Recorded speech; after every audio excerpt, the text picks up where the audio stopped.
Hi, welcome to SGT University. I am Dr. Sunanda from Faculty of Science. Today we will be learning about Carnot cycle. In 1824, French engineer Sadi Carnot conceived a theoretical engine which is free from all practical imperfections. It has maximum efficiency and it is an ideal heat engine. Carnot's engine has four important parts. First, a cylinder having perfectly non-conducting walls, a perfectly conducting base, and is provided with a perfectly non-conducting piston which moves without friction in the cylinder. The cylinder contains 1 mole of perfect gas as the working substance. Second, a reservoir maintained at a constant temperature Th called source, from which the engine can draw heat by perfect conduction. It has finite thermal capacity and any amount of heat can be drawn from it at constant temperature Th. Third, an insulating platform acting as a stand for adiabatic process.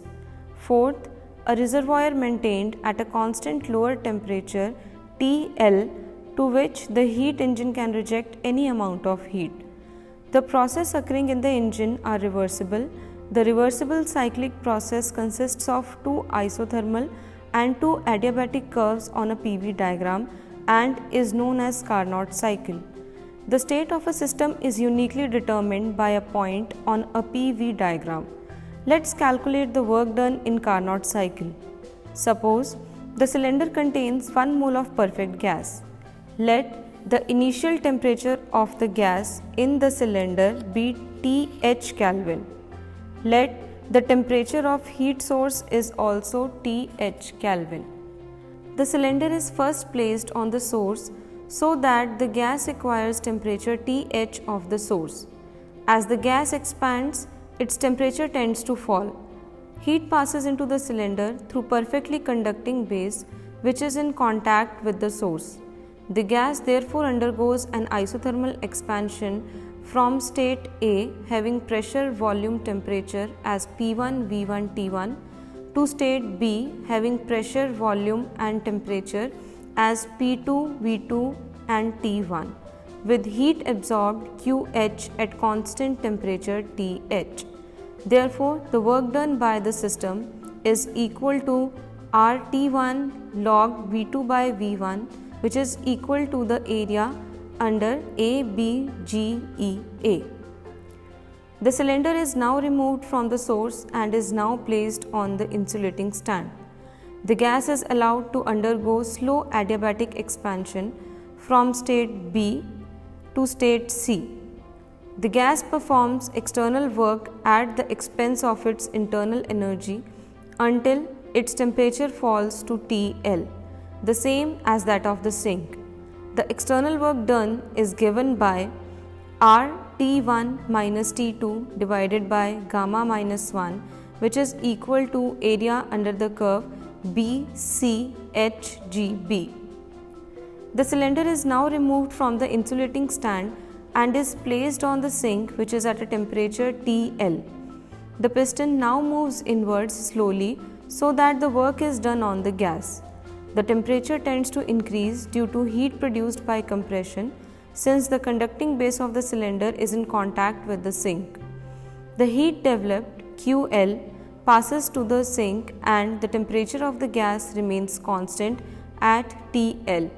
Thus, the gas undergoes isothermal compression from point C to D at a constant temperature TL and gives up some heat to the sink. Therefore, the work done on the substance is given by minus RT2 log V3 by V4 which is equal to the area under the curve CDFHC. Negative sign indicates that the work is done on the working substance. The cylinder is now removed from the sink and placed on the insulating stand. The piston is slowly moved inwards so that the gas is adiabatically compressed and the temperature rises.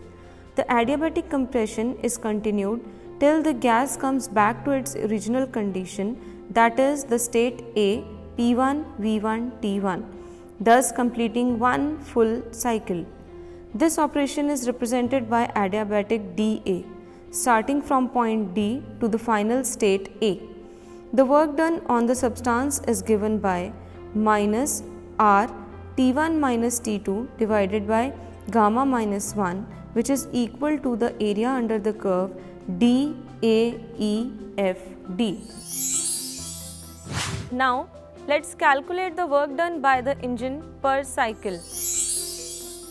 During one complete cycle, the working substance absorbs QH heat from the source and rejects QL heat to the sink.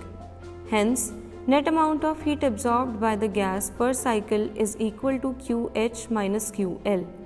Net work done by the engine per cycle is equal to the work done in all the 4 cycles, which is equal to W1 plus W3, because W2 and W4 are equal and opposite in sign, so they cancel each other. From graph, net work done per cycle is equal to the area under the graph A, B, C, D, A. In the cyclic process, net heat absorbed is equal to net work done per cycle. That is, QH minus QL is equal to W1 plus W3, which is equal to RT1 log V2 by V1 minus RT2 log V3 by V4. Since points A and D lie on the same adiabatic dA, so we can write T2 divided by T1 is equal to V1 divided by V4 raised to power gamma minus 1. Similarly, points B and C lie on the same adiabatic BC. So we can write T2 divided by T1 is equal to V2 divided by V3 raised to power gamma minus 1. From both equations, we get work done is equal to QH minus QL, which is equal to R into T1 minus T2 log V2 divided by V1. The efficiency of heat engine is the ratio of mechanical work done by the engine in one cycle to the heat absorbed from the high temperature source. Thus, efficiency is equal to QH minus QL divided by QH, which can be written equal to R into T1 minus T2 log V2 divided by V1 divided by RT1 log V2 divided by V1. Thus, in terms of temperature, the efficiency is equal to 1 minus T2 divided by T1. Let's calculate the change in entropy in reversible cycle or Carnot cycle. The increase in entropy of working substance for isothermal expansion AB is plus QH divided by T1. In going from B to C state along adiabatic BC, there is no change in entropy of working substance.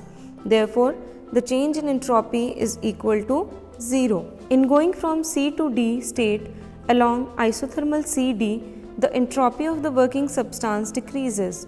So, the change in entropy is equal to minus QL divided by T2. In going from D to A state along adiabatic DA, there is no change in entropy of working substance. Therefore, change in entropy for the adiabatic dA is equal to 0. Thus, the net change in entropy of the working substance in the whole cycle ABCDA is equal to the sum of change in entropy in the 4 processes. For a reversible Carnot cycle, QH by T1 is equal to QL by T2, or we can say that QH by T1 minus QL by T2 is equal to 0. So, the net change in entropy of the working substance for the whole cycle is equal to 0. Thus, in a cycle of reversible cycle, the entropy of the system remains unchanged. The reversible Carnot cycle can also be shown on a temperature entropy diagram known as the TS diagram. Carnot cycle working in reverse direction acts as a refrigerator. It absorbs QL amount of heat from the sink at temperature TL and transfers QH amount of heat to the source at temperature TH. According to second law of thermodynamics, heat cannot be transferred from a cold body to a hot body without the expenditure of energy. Therefore, mechanical energy has to be supplied to the engine from outside. If W is the amount of mechanical energy supplied to the engine, then QH is equal to QL plus W. The main parts of a refrigerator are a chamber to be cooled, an electric compressor which supplies mechanical energy from outside, a radiator which acts as the source at a higher temperature, and a thermostat to control the temperature of the chamber. So, today we covered Carnot cycle, and in our next lecture we will be studying about third law of thermodynamics. Till then, keep learning, keep growing. See you next time.